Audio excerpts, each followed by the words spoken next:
Bureau.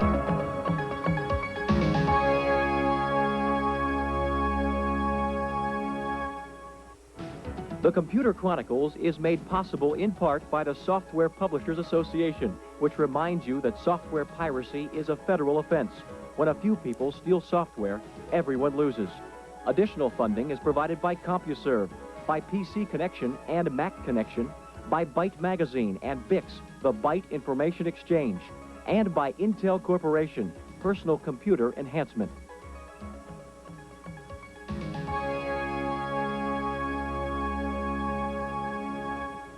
Welcome to the Computer Chronicles. I'm Stewart Cheifet, and with me this week is Jan Lewis. Hi, Stuart. Jan, I want to show you something. This is Earl Weaver Baseball, a game from Electronic Arts.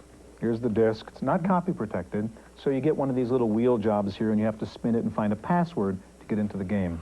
This is a pirated copy of the same game. Looks the same. Same artwork. Here's the disc, same disc. But know what it also comes with? Look at this. A pirated copy of the code wheel. I cut this out with scissors and so on. You put this in there, and you can get into the software in the same way. Yeah. It seems to me, Jan, this whole problem of software piracy has changed over the past couple of years, hasn't it? Yeah, sure has. And I think one of the things that we've seen is we have sort of a spy versus spy game going on. The folks who try to protect the software will increase their technology, and then the folks who try to unlock the software increase their technology. And this little war goes up and back and up and back. It escalates, yeah. And I think what's happened is that we're realizing that the answer is probably not the technology itself. The answer probably is social and public awareness type of issues. For instance, a software vendor may work with a corporation to monitor inside the corporation who's pirating software and when it's being used legitimately. Or there can be public awareness campaigns. You're stealing software, you're stealing something. It's a crime. Let's attach a stigma to it. Let's make people aware of those things. And I think that's the kind of changes that we've seen. Jan, we're going to look at software piracy today. We'll see some of these new schemes for copy protection, and we'll see the software and hardware devices you can buy that overcome copy protection. Now, as we said, stealing software is a crime. We begin today by visiting the FBI to find out what law enforcement officials are doing to stop software piracy. The exploits of the Federal Bureau of Investigation often involve violent crimes like bank robbery, kidnapping, or extortion. Scenes that are familiar to anyone who watches motion pictures and television. Today, the FBI is facing a new kind of criminal, one who has traded in his firearm for a computer. This sleek new crime is counterfeit software, and it has compelled the FBI to accommodate a less tangible sort of theft. Well, it's definitely made our job a heck of a lot more complex. When we talked about an investigated theft or counterfeiting of jeans or Rolex watches or any of those products, the physical evidence was right there. It had to be stored somewhere. If you have an importation of a million pairs of Levi's blue jeans, you could track that type of activity. Here it's much more difficult. So you're going to have to rely on not only the actual physical evidence, but also experts to help you go through the investigation. Some vendors estimate that 50% of the software in use today is illegal, but it's difficult to get an accurate figure. Personal computers are found in all kinds of businesses, schools, and government offices, including the FBI. The problem is that almost every computer user has the means to make an illegal copy without much risk. The actual counterfeiting of the products can be done fairly simply. The concealment of the product in order to get it out into the market is fairly simple. Detection is rather difficult. The potential for software piracy can exist even in secondary schools, where classmates might trade copies of games. But the Bureau stresses that its investigations focus on major offenders, where the crime can involve thousands or millions of dollars. For the Computer Chronicles, I'm Maria Gabriel.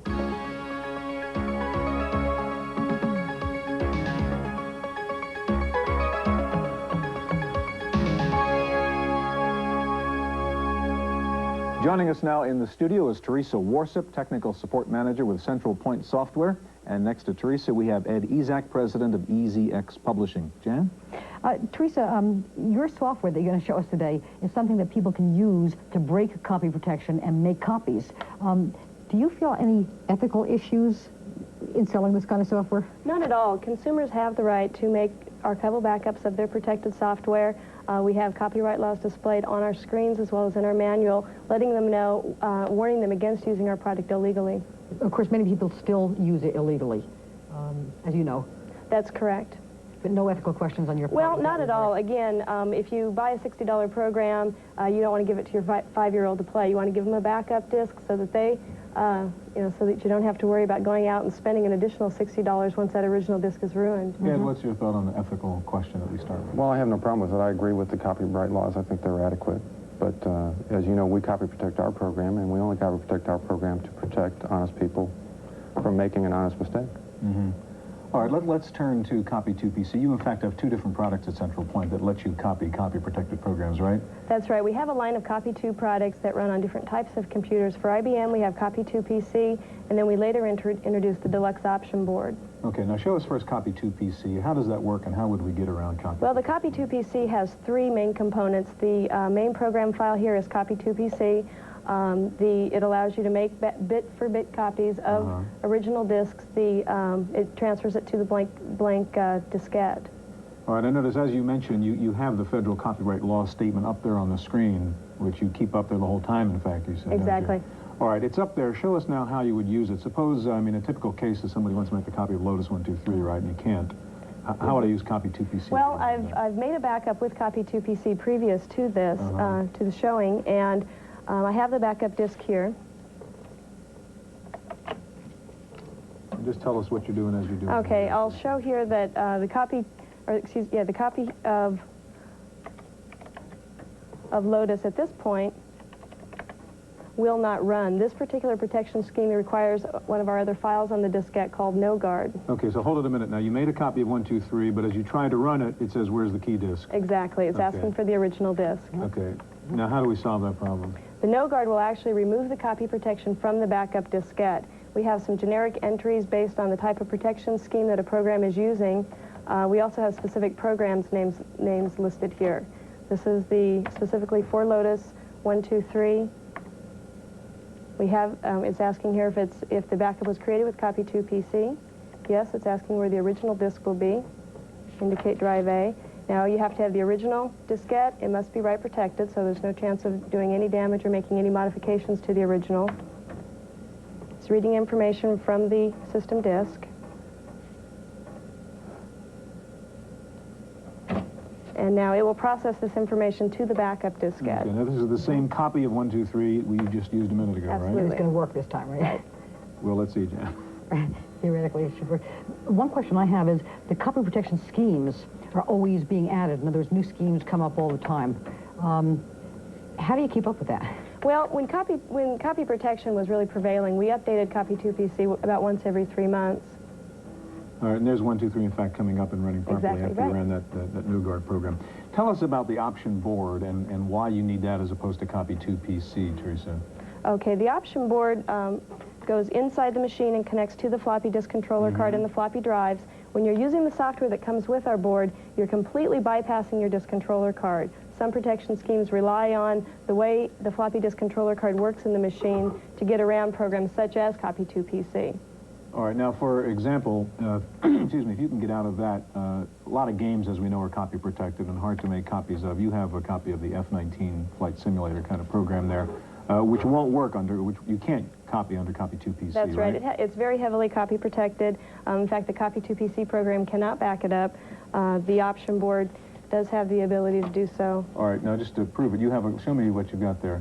All right, that's a copy you made of F-19. Exactly. With the option board, and let's see if that works. And this is a situation where you could put that original game program away in a safe place And there it is. and work exclusively from the... Ed, I want to turn to you now, if I can, and the product you have, which is what, Easy Copy Plus? That's correct. How is your approach different from what we just saw from Central Point Software? Well, Central Point Software is obviously looking to back up copy-protected software. We're really not. We're interested in providing a means whereby a user, whether it be a small software publisher, large software publisher, large corporation who needs to distribute copies of the program widely, can make mass copies very quickly on a standard PC, XT, AT, or whatever. That's the basic difference. We do have one part of our program, the plus part of our program called Copy Easy, which can generate file images and save them to hard drive and compress them so that these file images can be transmitted along similarly to a fax, like via modem, to another location, and if they have easy disk, they can literally recreate an original disk at their location so that the two can talk or conduct whatever business is necessary. See, go ahead. You can put serial numbers on the discs as you duplicate it, is that right? Right. Copy Easy, which is one of the subsets of Easy Copy Plus, is, as I said, a diskette duplication program. It allows you to mass copy diskettes either from reading a master or from a file image that you've saved to disk. And if you want to, for distribution, we're a software publisher, and we use it, of course, and we serialize our disks this way. Ed, can you give us a quick demo of how you would use Easy Copy? Okay, we're going to get into... And so give us a little play-by-play as to what you're doing. Okay. What we're going to first, run is the program. We have a little menu here. Okay, what we're going to first do is we're going to run Easy Disk. Now, if you look at Easy Disk, what you can do here is you can copy disk to file, copy file to disk, or copy disk to disk. Let's look at the sub-menu of copying a disk to a file. What we can do here is, of course, we can read from any of the source drives. We can check both or one side of the diskette for data. We can read all sectors, including most copy-protected programs, or only DOS-allocated sectors, which is faster. Obviously, when you read all sectors, it's slower because there's analysis that goes on. And then we can compress the data to the hard drive under normal compression or advanced compression to save, to decrease the file size for later file transmission. All right, show us how you do this. Okay, well, it's relatively easy. Let's go, let's just change this to DOS allocated so it's a little bit faster. And hit enter. If you put that in the A drive for me, please. And it asks for a destination file name. I'll give it one. File name already exists. We're going to bypass it since we did before. And what it does is it does an analysis of the disk, realizes it's truly a DOS disk, as you can see over there, and then reads the contents, 40 tracks in this case, and stores it into the file, and stores it into a file. First it does it into RAM memory, and then it stores it into a file when it's done. After that time, what you can then do is take that file, transmit it via modem, or call it up 2, 3, 10 weeks from now, whatever. Now, your program is copy protected, is that right? That's correct. As I said earlier, we copy protect our program only because we want to keep honest people from making honest mistakes. Could your software break the copy protection? No, of course not. Can Teresa's software break the copy protection on your disk? I don't know. At least with the latest version that we've seen, even with the option board, it cannot. But, you know, as you know, technology is changing all the time. We, of course, our Easy Disk was not originally designed to be copy protection. It was designed to recreate images. So as a result, we don't make any claims about copy protection. We say it may or may not, but in most cases it does. Teresa, Ed, thank you very much. Now, one of the main tools in the business world in protecting against software piracy is self-enforcement, or a kind of corporate honor system. We have a report on one company's policy on software piracy. Corporations are among the biggest purchasers of software, and they present a very tempting environment for software piracy. Buying software for 100 or more PCs can cost tens of thousands of dollars. Yet companies such as Pete Marwick are determined to keep their software use legitimate. I think when you look to professional accounting firms and you look to CPAs, certainly you've got to start there that the cornerstone of our business is integrity, probity, our ethics. It's obvious that no one can develop a policing policy or procedure so that someone can't copy software out there somewhere. But I think it really starts from the top.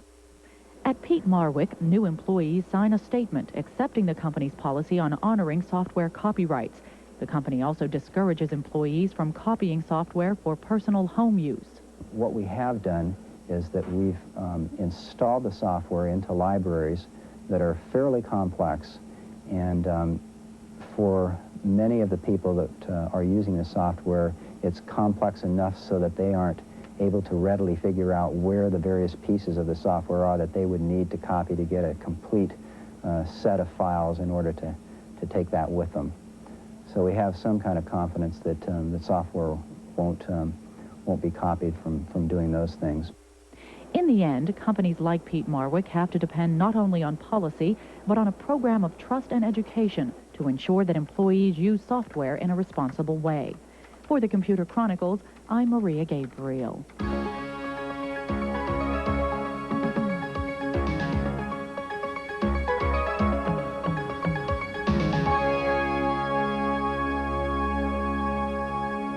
With us in the studio now is David Mosby. He's president of SoftGuard Systems. Next to David, we have Jonathan Webb, product marketing specialist with Rainbow Technologies. And also with us, Ken Wash, executive director of the Software Publishers Association. Jan?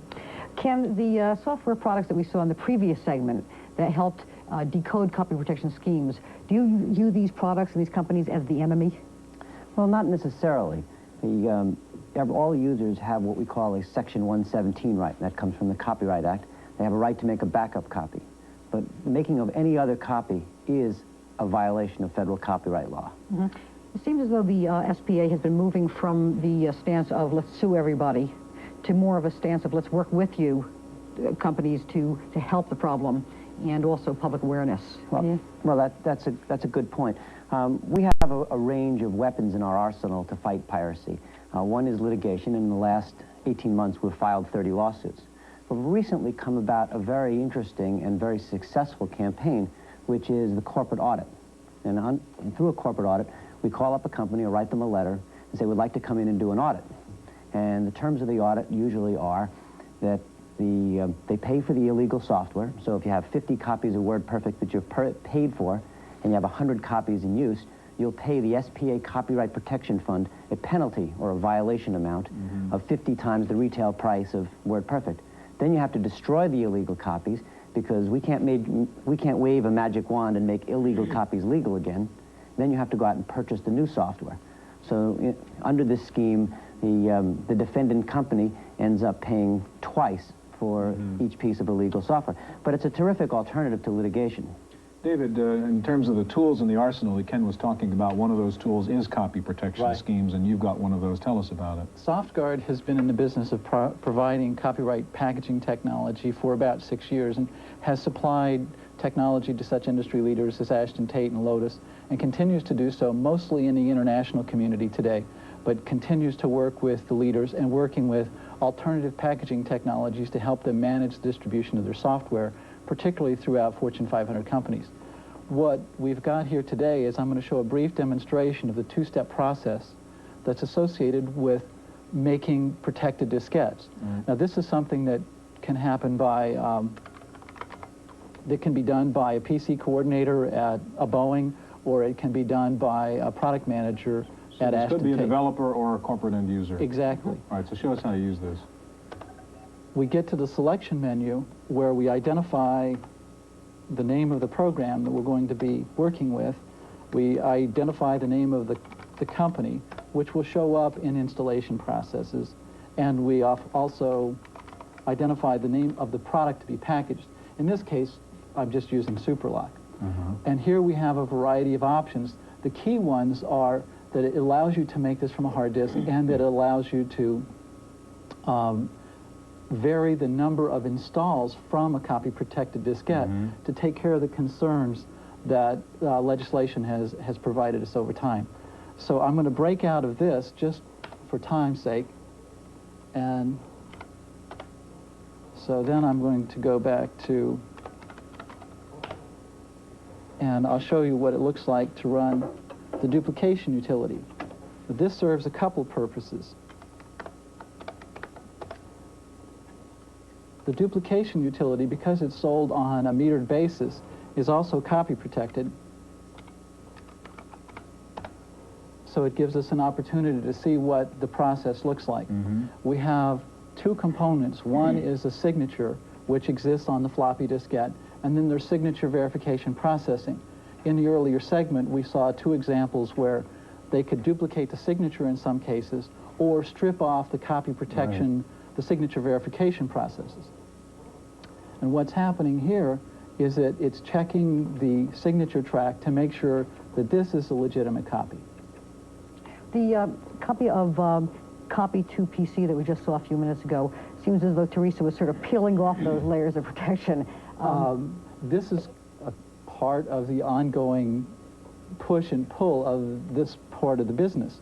What she was working with was a much earlier release of Superlock, which has subsequently been updated so that if she tried to use the option board or Copy 2 PC with SG Copy, for instance, it wouldn't work. Sounds kind of like spy versus spy here. It's very much the case, and uses a lot of our R&D resources as well as a lot of theirs. How often do you have to update your schemes to outrun the other products? Historically, it was about every 3 months. At this point, we've made enough progress, and so have they, that it's about every 6 months, maybe every 9 months. So it's getting materially more stable. We're getting better at our job and making some serious advances in technology. So SG Copy is just a duplication utility that then allows you to make copies and copy-protected copies. So you just have a variety of options to choose from, and that's that. So I will get out of this one. Yeah, David, I want to ask if we can get Jonathan in here to try to show this other approach here to copy protection. And Jonathan, if you can take over the computer here if you'd like.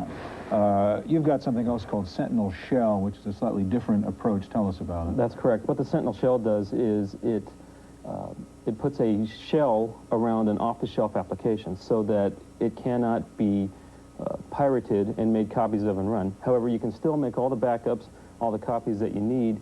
You just cannot run the application without one of our proprietary keys on the port. All right, so I mean that's a physical tool you need, literally a key to run the software. A key to run the software with your system. That's correct. Show us an example of how you could solve the problem by using that device. Certainly. Well, basically, all the application is, all I have to do is get to the port.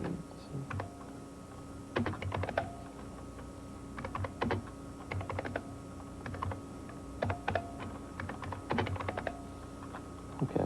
What I have to do is I have to run our application, what we call Sent Shell, and then type in the name of the application that I want to protect. In this case, I'm protecting Harvard Business Graphics, and the command is very simple. There is an hd.exe for executable. Okay, so say I'm a company, I've got Harvard Graphics, I want to control the use of this. That's correct. And this is what I would do to Right, you're a network administrator or you're a manager of many so what employees. happens when you then run Sent Shell? When I run this program, it will encapsulate this program, putting a shell over the application, and that shell can only be unlocked with the proper key attached to the parallel port. So what's it doing right now? Right now what it's doing is it's actually encrypting parts of that application and storing it back on the hard disk. So because of the fact that you have an actual hardware solution, the programs we saw in the previous segments really wouldn't, you wouldn't be able to basically protect against them. That's correct. They will not and cannot break our hardware protection. So you can't defeat the key system, you're saying, because it's hardware, it's just not software. It's hardware, and it's okay, really so what's complex. happening now? We've got that done. What we've done is now the program's done, and to prove that it doesn't work, what we can do is remove the key, and we try to run the program. Okay, so David just took the key out of the system. You're going to try to run Harvard Graphics without the key. Type in the Harvard Graphics command. It says access denied. Access denied. All right, let's put the key back on, David. Okay, and now? Type in the command again. Try to run Harvard Graphics. Try to run Harvard Graphics. And what it's doing right now is it is decrypting that very complex algorithm that we have in there. And it takes just a second. And there's Harvard Graphics with the key on. Yeah. And a network administrator would deliver one copy of the software with one key. All right, we just have about 30 seconds left. Ken, you've got at SPA a software piracy hotline now. Just briefly explain what that is. Well, we're giving ordinary users of computers and software an opportunity to call and report copyright violations. The number is 1-800-388-PIR8. And we're receiving between 10 and 15 calls a day. And we investigate them and decide whether we want to litigate or we want to conduct a corporate audit. Yeah. Gentlemen, thank you very much. That's our look at software piracy. We'll be back in just a minute with this week's Computer News.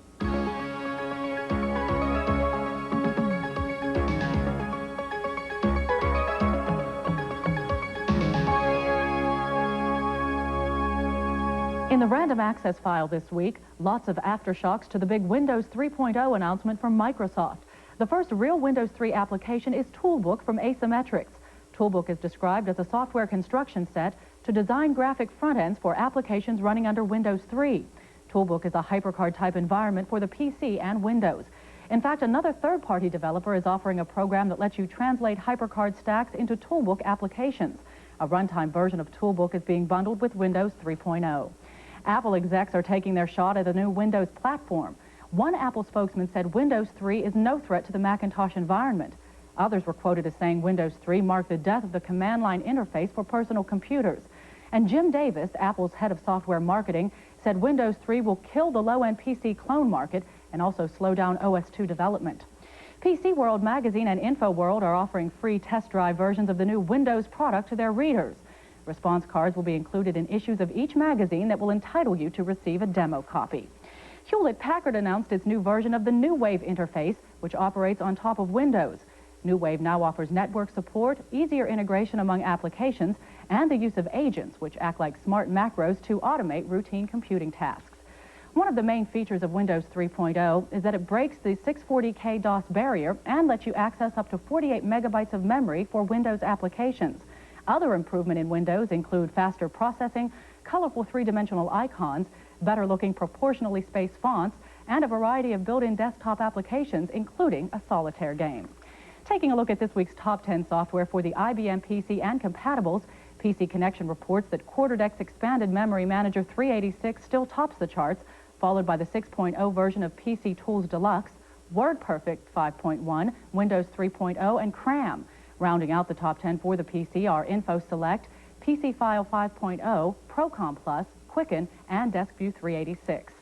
QuarterDeck has announced a new graphical user interface version of DeskView. The main feature of the new DeskView is its X-Window capability, meaning users can simultaneously run DOS and X-Window applications on a Unix network. Apple says it's coming out with a new version of its Unix operating system, AUX 2.0. The main benefit right now of using the Apple Unix is to hook up your Macintosh to a Unix-based network. Well, finally, two congressmen say the U.S. is facing a potential major national catastrophe as a result of poor computer security in the federal government. A recent report from the General Accounting Office said key computer networks like those of the FAA and the IRS are vulnerable to infiltration. That's it for this week's Computer Chronicles. I'm Maria Gabriel. The Computer Chronicles is made possible in part by CompuServe, which offers online information related to today's subject. Members type Go Chronicles. Non-members call for more information. Additional funding is provided by the Software Publishers Association, by PC Connection and Mac Connection, by Byte Magazine and VIX, the Byte Information Exchange, and by Intel Corporation, Personal Computer Enhancement. For a transcript of this week's Computer Chronicles, send $4 to PTV Publications, Post Office Box 701, Kent, Ohio, 44240. Please indicate program date.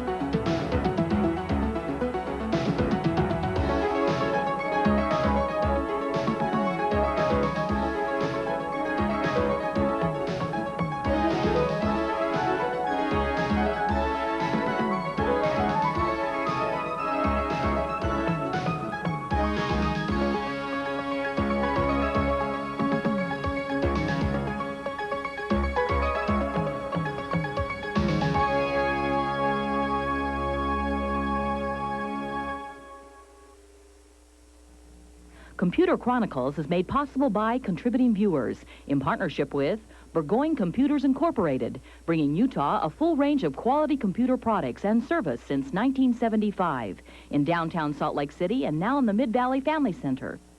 Celebrating KBYU, a part of your life for 25 years. And that's one thing I've really appreciated is the TV, the guide that the channel.